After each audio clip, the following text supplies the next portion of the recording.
If I may, Steve, what do you think has been the biggest change that you've seen in the incentive travel industry in the past 20 years? Yeah, I think it's really a matter of kind of opening up the world.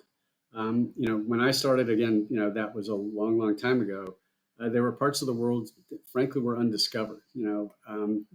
Doing safaris to South or Southern Africa was somewhat unknown at that time. And doing things in Eastern Europe back in the 1990s, that was very much unknown. There was not really the infrastructure there that was built to support an incentive travel experience.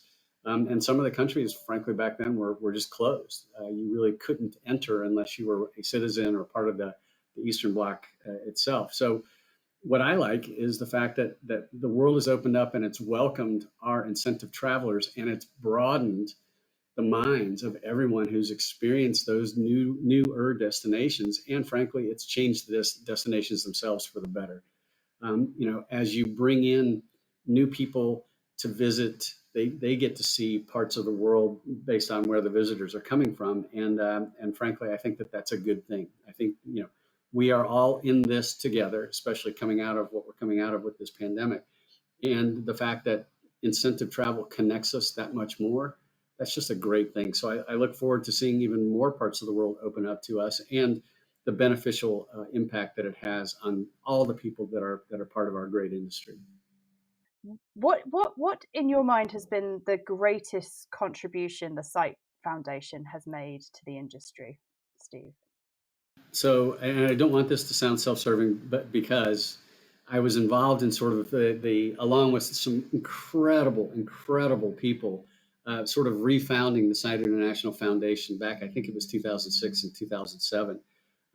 And really, from day one, our mission was to produce education and research that would allow people to change the discourse around the effectiveness of incentive travel. And what I have seen produced over time, starting way back then, even to today, has really demonstrated that this is an incredibly high impact business tool for companies to use.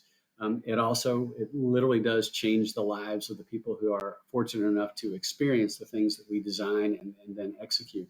So, from my perspective, it is just that steady stream of research that the Site International Foundation has been producing, even going back to, you asked me the question, what was the most memorable incentive experience that I had? I remember way back when we produced a very large survey and the results coming from it, where we talked about how incentive travel we found needs to be memorable, motivational, and meaningful, right? So those three things really do create that impact, if you will, on the companies that sponsor incentive travel, as well as the individuals who are looking to qualify.